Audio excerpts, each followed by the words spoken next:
What's going on, guys? This is Miasin. So today I'll be showing you guys 5 combos for Spright. Well, the majority of them are especially how to play around hand traps and also how to hand trap this deck correctly, so that whether you are playing Spright or not, this video will show you how to correctly adapt yourself and your playstyle for the upcoming format, because a lot of people have asked me in the comments, Yasin, how are you supposed to win against Spright, and also what is the best way to play with Spright? So obviously I wanted to make it one video that kind of included both of those concepts.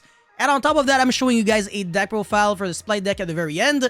So I really need 1,000 likes on this video, because it really is pretty much the best way of motivating me to keep making videos like these where I combine combos and deck profile. And of course, let's get right into the, combo number 1. As soon as, of course, I ask you guys to smash the subscribe button to my channel if you haven't already. Alright, so combo number 1, I have Spright Starter, and it's a 1-card combo through Droll and Logbird and Nibiru. So of course, when you have quickly spell cards that can search or special summon monsters that have effects, you typically want to use them on draw phase, because that also allows you to play through Effect Veiler. But Droll and Logbird is a really big one, because you can only use it on every single phase, basically, except the draw phase. So I'm going to be going draw phase, Spright Starter, summon the blue, and then search for the jet. And of course, I am undrollable here. So now I'm going to be special summoning the jet and then searching for the smashers. Gonna get hit by the droll here, which doesn't matter. Go for the gigantic Spright and then special summon the Swaffrog. I'm going to be foolishing for the Ronin Toadin and then make the Spright Elf, revive back the Swaffrog, and then send another Swaffrog, and then revive back the Ronin Toadin, make the Toad, and now have triple negate. So obviously I'm going to explain this in 2 seconds. And as a matter of fact, the Nibiru cannot be used because of gigantic Spright. It was summoned in summon number 3. When it used its effects, neither player can special summon monsters except rank or link 2 or level 2 monsters for the rest of the turn. So Nibiru is not a level 2 monster, meaning that it actually hurts your opponent and it allows you to summon a monster from the deck while also dodging Nibiru. Yeah, and Gamma, but Gamma would probably eat the gigantic Spright anyway, so it doesn't really matter. Anyways, we have 3 negates, so obviously on your opponent's standby phase, the Toad can summon the Doofrog from the deck. If you want to play the card, you don't really have to. So you can go Toad, negate something your opponent activates. And then when your opponent summons a monster, you can go Spright Elf, revive back your Toad. So you're gonna have a double Toad negate with one single physical copy of Toad. And you have Spright Smashers, so you can banish a Spriggan, Stereon, or Spright card from your hand or graveyard. And then banish a level or rank or link 2 monster you control, as well as 1 card your opponent controls, so you can actually out Mystic Mine with these Spright Smashers, which is actually really insane. And that is one of the many reasons why this deck is just crazy good. Inherent out a Mystic Mine, and as an added bonus, it doesn't target, and it doesn't destroy, it banishes, man. Can't really ask for any better. So that's it for combo number 1. Let's get right into combo number 2 now. Alright, so now I have my 2-card starter, so, 2-card combo, Dark Beckoning Beast and Spright Blue. I can play through 2 Imperms if my opponents use them incorrectly, so this is where, even if you don't want to play Spright, you really have to understand how to correctly use your hand traps, because incorrect Imperms will definitely make you lose big time. So normal summon Dark Beckoning Beast Imperm here. That is for sure 1,000,000,000% incorrect. You don't want to Imperm here. You actually want to hold it. So now I'm going to be special summoning the Spright Blue. Regardless of whether my opponent wants to negate this or not, it is actually optimal to Imperm here, because otherwise I get 2 other monsters with 1 card, whereas Dark Beckoning Beast only gets me 1 extra monster. So this is actually good value to Imperm, whereas this, it's just a little weak. And of course, I have the gigantic Spright here, so I can still make my Toad as well as Spright Elf, which is not full combo, obviously, but it's close enough. It's still really, really good. It still double negates through double hand traps with only 2 cards, and you still have 3 other cards to play with, so literally any other extender would have allowed you to do a little more than that. Kind of terrifying, the fact that double Imperm does absolutely nothing at all at stopping a potential Toad, and even if my opponent top decks the 3rd Imperm, it's gonna do nothing, because Toad cannot be targeted by card effects as long as it's pointed to by Spright Elf, and even Pankratops wouldn't do anything, because the Doofrog makes it so my opponent has to attack over the Doofrog. So yeah, it's ridiculously crazy. So that's it for this combo. Let's get right into the combo where the hand traps are actually used correctly. I don't even know why I said combo, because it's just like a flow of execution. But anyways, Dark Beckoning Beast, Spright Blue, same thing. Double Imperm, but this time my opponent will use the perfect Imperm, so my combo is going to be way worse. Now I'm searching for the continuous spell, search the Dark Beckoning Beast, extra normal summon, and then go for Spright Blue. Obviously, Imperm here actually makes sense.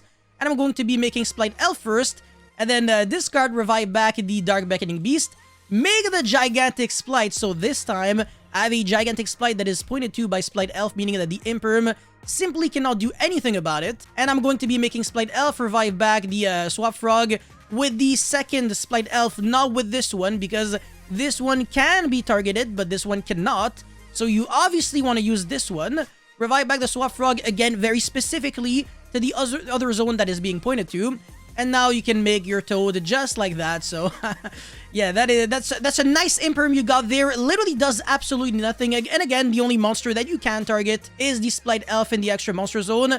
And I'm not even trying to use its effect because I already have another Spright Elf. So, regardless of if you use your hand traps correctly or incorrectly, it doesn't really change much. The only difference is that if you use your hand traps correctly, I guess I'm literally forced to use like the discard of opening of the spirit gates, which kind of makes me go -1. But do you think I care? I don't care, man. This deck is still broken. But yeah, I really do recommend, by the way, this engine, this package of the Dark Beckoning Beast, the Sacred Beast engine. It's so ridiculously good. If you're not really trying to go into Needle Fiber, this is the best level 2 1-card starter that you got out there. Obviously, Deep Sea Diva and the Nimble monsters are fantastic. It's just that the continuous spell actually has a Monster Reborn effect, so you know, why not? Anyways, let's get right into the next combo. Okay, so this is absolutely ridiculous. My hand is the crack, like literally overpowered. I have Spright Blue, Carrot, Red, Spright Starter, and Dark Beckoning Beast.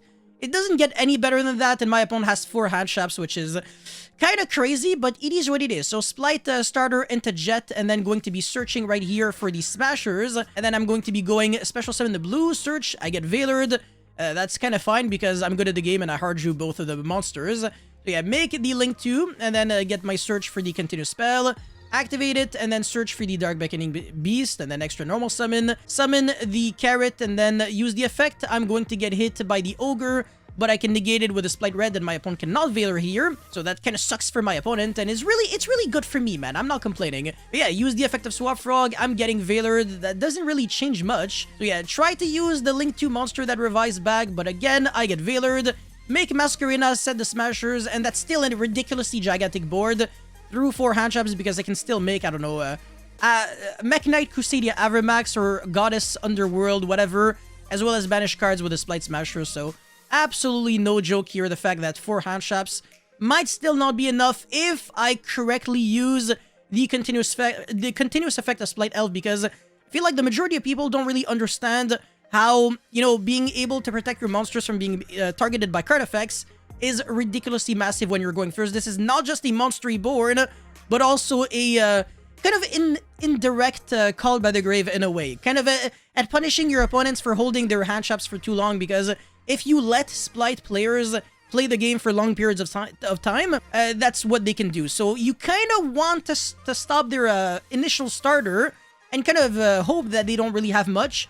But obviously, cards like Veiler and Imperm that target are not super ideal. You kind of want cards like Ash, and Ogre might be kind of bad because Salamangreat Elmirage can protect yourself from Ogre. And obviously, Gamma is pretty fantastic. So yeah, Gamma, Ash, relatively decent hand traps. Rodent Totem is good because it targets in the grave. And, DD Crow. So DD Crow banishing the Ronin Totem is pretty amazing. But yeah, anyways, let's get right into the final combo, quote-unquote. Alright, so obviously this isn't really much of a combo, but it's just to show you that Deck Devastation Virus makes Spright players lose every single monster in their deck. It's actually not a joke, but yeah, Dark Beckoning Beast is a way to get there just with one single card. Obviously, Deep Sea Diva is the same thing. Any 2 monsters on the field, basically, is a Deck Devastation Virus target. It's ridiculous. So, normal summon Dark Beckoning Beast, and then search for the opening of the Spirit Gates, search for another one, and if I want to play around Nibiru, instead of going for, you know, a lot of hoops and loops with gigantic Spright and stuff, I just go for Codebreaker Virus Swordsman. My opponent has his entire deck in his hand. I go Deck Devastation Virus, tribute my monster, and of course, every single monster in the deck loses to Deck Dev. They all have 1500 or less attack.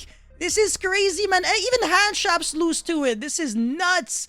There is nothing you can do about Deck Dev outside of Red Reboot, Cross Out Designator, calling Deck Dev, if you cited one, or if you have, I guess, Cyframe Epsilon, but people can just wait until you summon a monster, so it's not super ideal. And again, it's minimal investment, man. One single card can get you another monster, and then you make a Link 2 that just requires 2 effect monsters.